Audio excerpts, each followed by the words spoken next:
Welcome back. Thank you for being part of Empower. We deal with issues of people and workplace. Pastor, before we proceeded for a break, we were thinking about living within our means as employees, within what we are earning at the moment. Kindly take us through that. Yeah, thank you. When you talk about living within our means, Yes. I start thinking about peer pressure.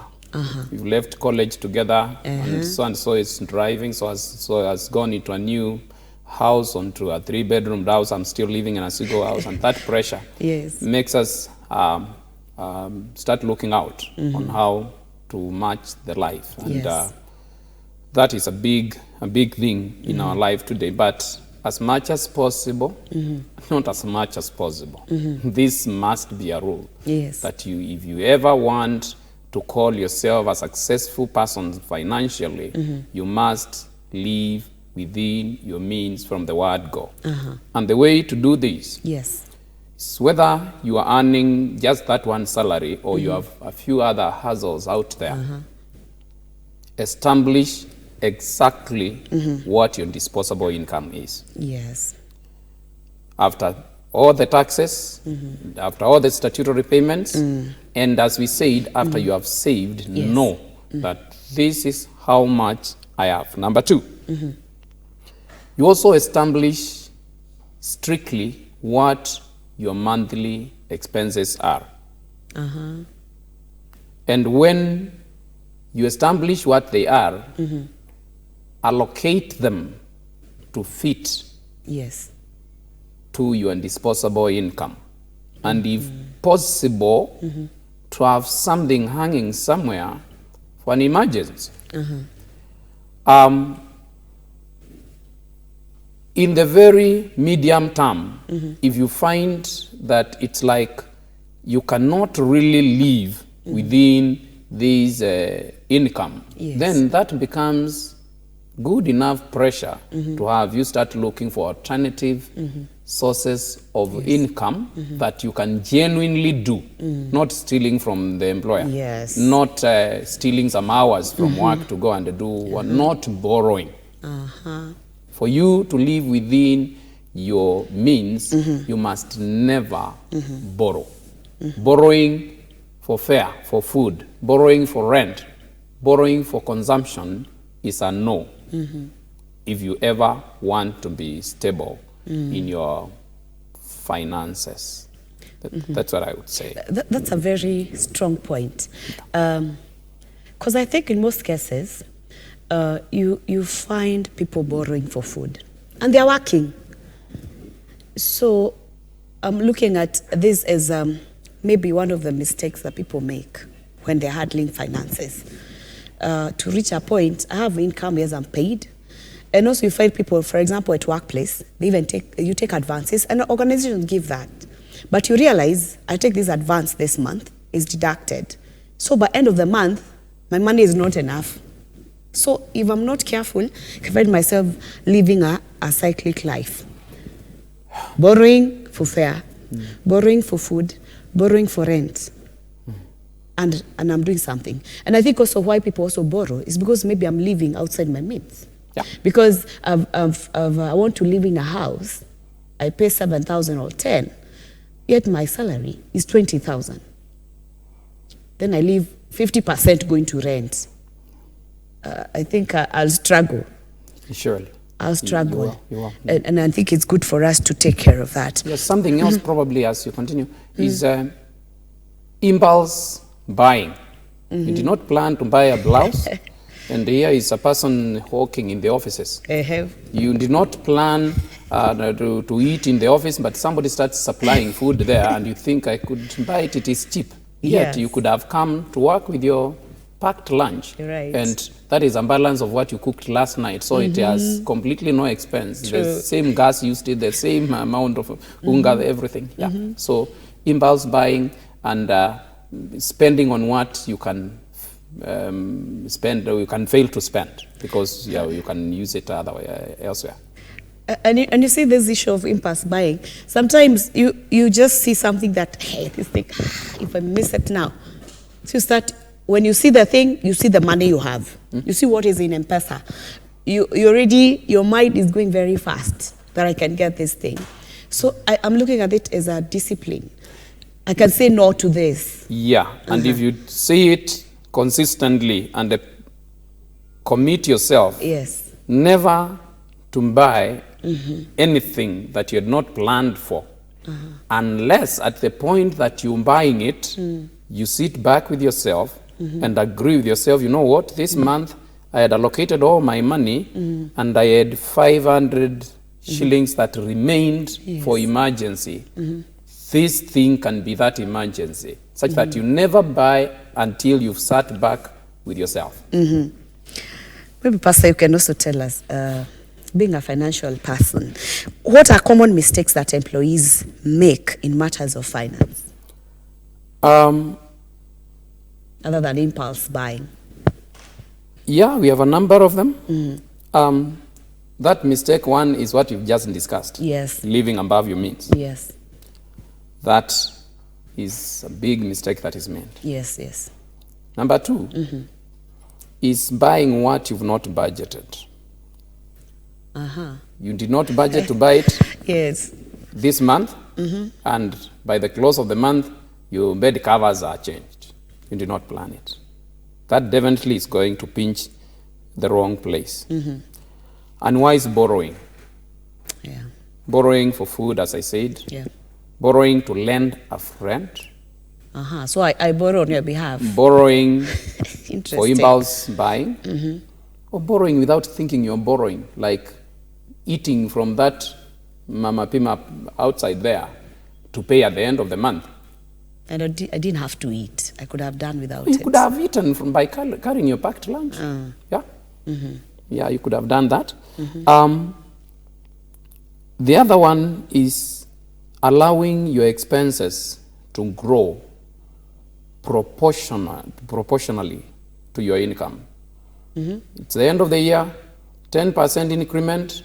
You look at that 10%, you are getting 100,000, you have 10,000 on top. And you think you could start spending an extra 10,000. Ama nabadilisha nyumba. What you don't realize is at the very word go, before even you think about saving, Yes. the government has already gone with 3,000 of that 10,000 because you're already at that top echelon of the taxation. And so you are only added 7,000. The other one has gone to the government. Already gone, yeah. That is not good, allowing yourself to grow the expenses. Actually, expenses should wait and only grow when it is necessary to grow. You don't always have to change a house because you've gotten an increment. And the other one that I was taught by secondary school principal, it's called Mr. Robert Anthony Woods. He quoted from Shakespeare, said, neither a lender nor a borrower be, because both loses both the money and the friend.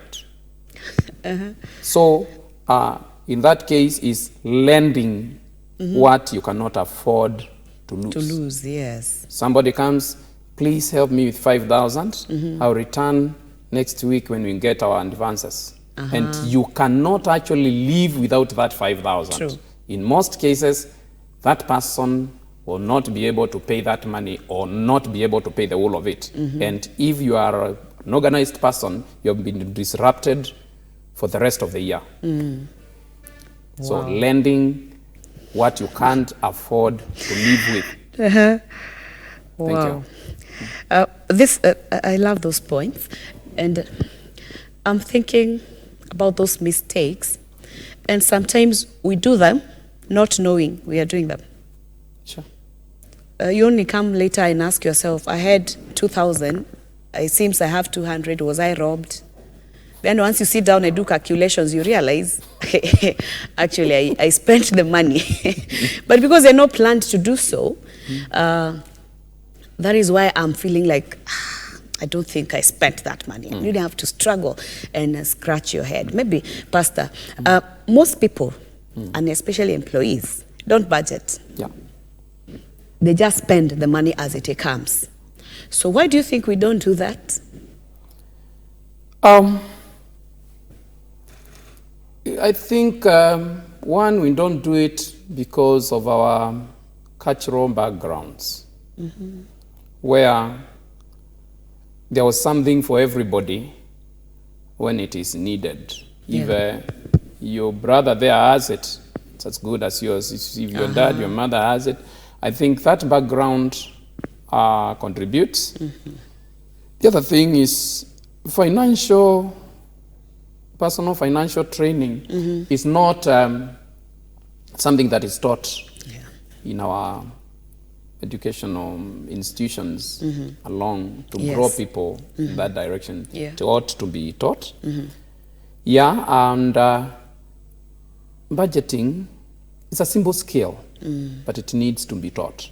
It needs to be taught. It's not something, very few people catch it just naturally. True. Yeah, there are few that do. Yeah. There are few that grow with that acumen to know how to take care of their money and work within their means. Yes. But it is a skill to many that need to be trained. Those that you find with it, probably they catch it because they observed. By observing what they saw their parents or a friend that they look up to as a mentor, as an example, they found them doing it. But those of us that probably grow and never get to see anybody to follow from, it needs to be trained. It needs to be impacted on people. Yeah, because some of us are not doing it, not because we have purposed not to, but we don't know how to do. But I think there's hope, yeah? Yeah, there's hope. You can start. Yeah, you can begin it, but begin it as a deliberate move. Yes. You must decide it is a must for me to budget, and you deliberately wake up Yes. and buy a book. There are notebooks that are specifically meant for budgeting. You can get one, and every month it has a place for your incomes, it has a place for your expenses, and you can do it every month. That can help you to follow through. And you need to know what the elements are, so that as you deal with the budgeting, you get to know the three elements of budgeting, because it's not rocket science. Yes. It's only the income, element number one. Element number two is the expenditure. And element number four is the saving. When you have done that, the other elements of personal financial planning comes later. When you're investing and protecting, that comes later. But budgeting takes care of just those three. Yes. Income, expenditure, and saving. Wow, that is beautiful. Maybe as we wrap up the program, I'm eager to hear what you'd advise that employee who's been listening to you, and what are your last words? What would you tell them so that they can walk a life that they'll live to enjoy even many days to come? Yes. Yeah, well, I would speak like the writer of Ecclesiastes, the last chapter 12. Yes. You read second to last verse, says, and this is the conclusion of the whole matter. So this is going to be the conclusion of the whole matter. This is what I would want to say, that whether or not your personal financial dreams will be actualized, and so with a satisfaction that at the close of the day, you look back and smile and say, I think I've conquered, I'm happy with my financial achievements, and my financial stability will depend on how well you employ the elements that we mentioned, the 5 of them, elements of personal financial planning. How well you handled your income, your spending, your saving, your investment when money starts working for you, and protecting them, such that even if winds blew someday and you are left naked, you still had somebody who could come and stand in and tell you, you remember, you protected it. You can have it back. So that is the main thing. And finally, probably say that there is one very important thing in financial management if you ever want to grow and be stable, and that is to make sure that you are training, increasing your skills continuously to make sure that you grow in your career so that you get to a point where you no longer are under strain to live within your means. You now have sufficient to keep on investing because you have grown in your career and been able even to diversify in other areas. Thank you. Wow, thank you so much, Pastor. You're welcome. I really appreciate your time and being part of this program. I believe you have learned a lot today and you'll handle your money differently. It doesn't matter how much you're earning. Start where you are. If you've just started working, if you're doing some businesses, please start saving. Don't spend everything, and always have a budget and ensure you don't have to do what you're not planned to do. This has been Empower. Thank you for being part of this program. I look forward to see you next week. My name is Beatrice Chuchu. God bless you.